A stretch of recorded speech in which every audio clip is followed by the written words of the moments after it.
Hello, in this session we are going to discuss about IP as the IoT network layer.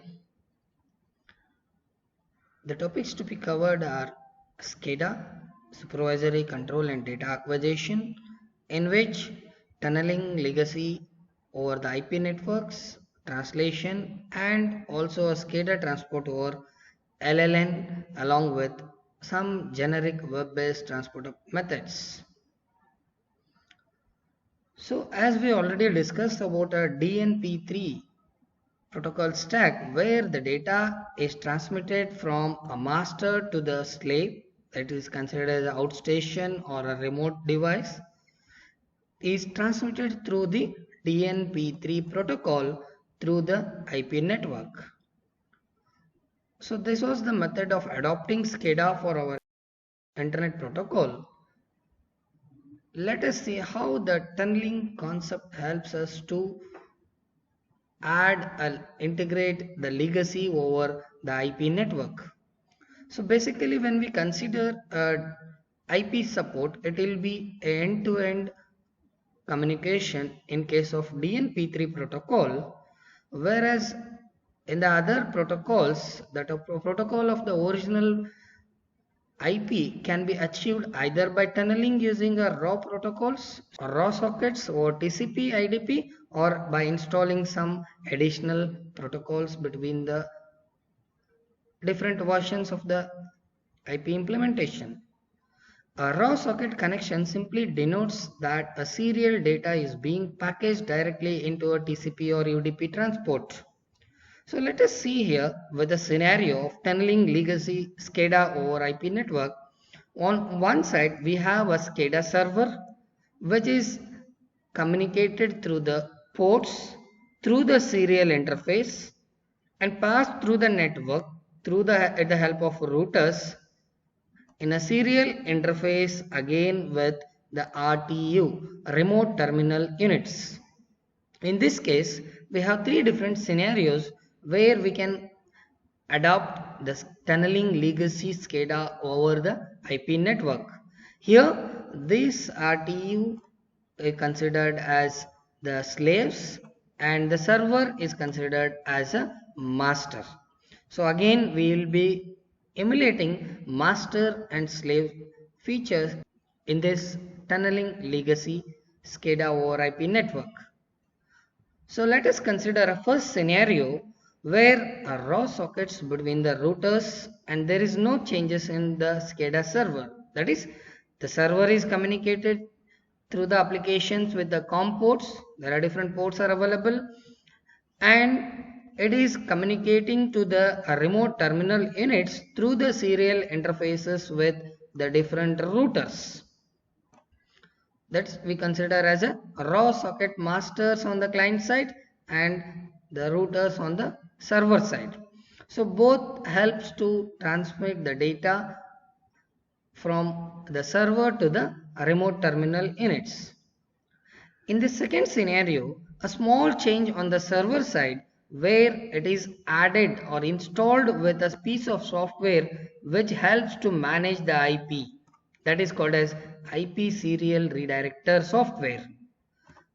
It in turn means there is a installation of a software which will monitor the ports connected to this particular server.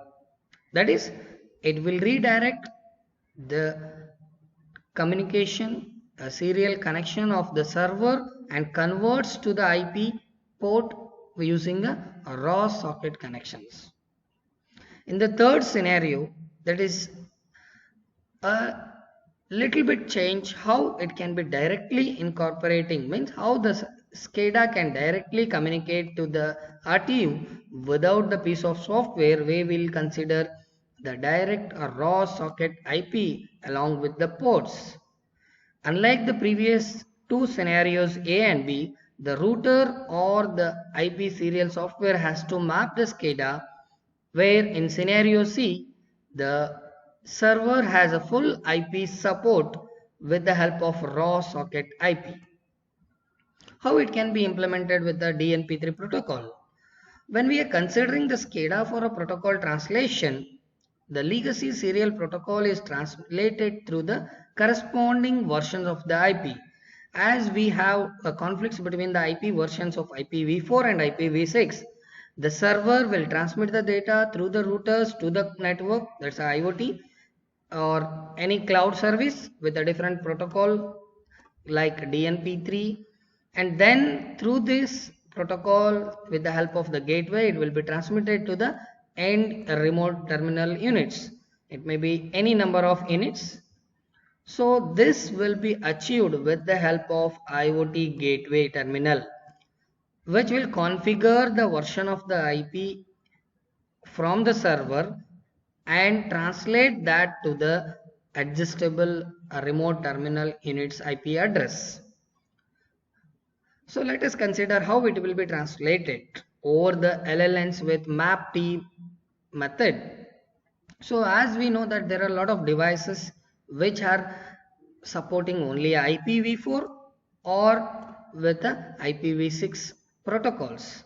So to have an interface, to have the right communication between both of them, the applications are designed in such a manner to incorporate the protocol called as a MAPT, which will have an interface between the IPv4 and IPv6 versions of the end-to-end protocols, that is server to the endpoints. Here initially we'll consider from the server side where the data is with IPv4 support, and even with the endpoints are supported with IPv4, whereas our IoT network or a protocol is supported with 6LoWPAN, that is IPv6 version.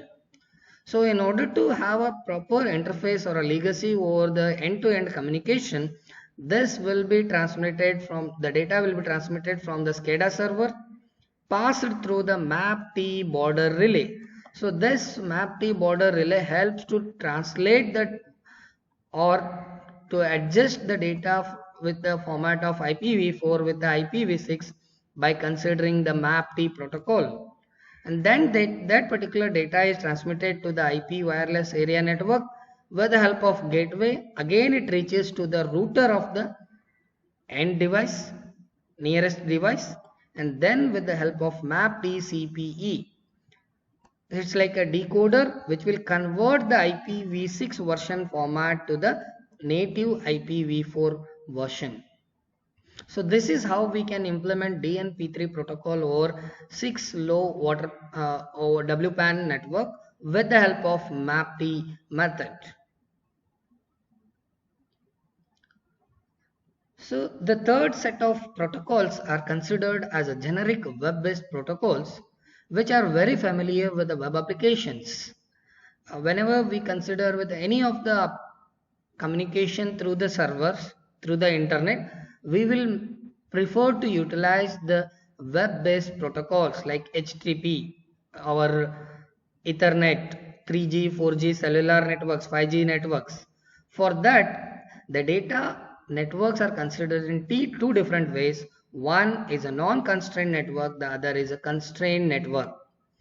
Non-constrained networks are the one where the bandwidth is not perceived as the potential issue, whereas the data payloads are the measure important verbose for the data model representation.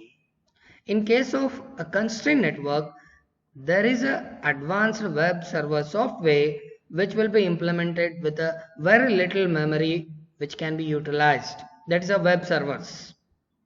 The example for non-constrained are Ethernet, Wi-Fi, 3G, 4G cellular networks. Whereas for a constrained network, we consider some web server softwares which will be helping the users to incorporate the applications in a limited memory utilization. So as we already know, we can have an interaction between the web services with the end devices. There may be a sensor device, which may have a real-time communication between the devices with a different sort of the data like voice, video, audio, and different sort of methods, the different sort of data types which are emerging For that purpose, a generic web-based application proposed for the IoT device is XMPP, Extensible Messaging and Presence Protocol.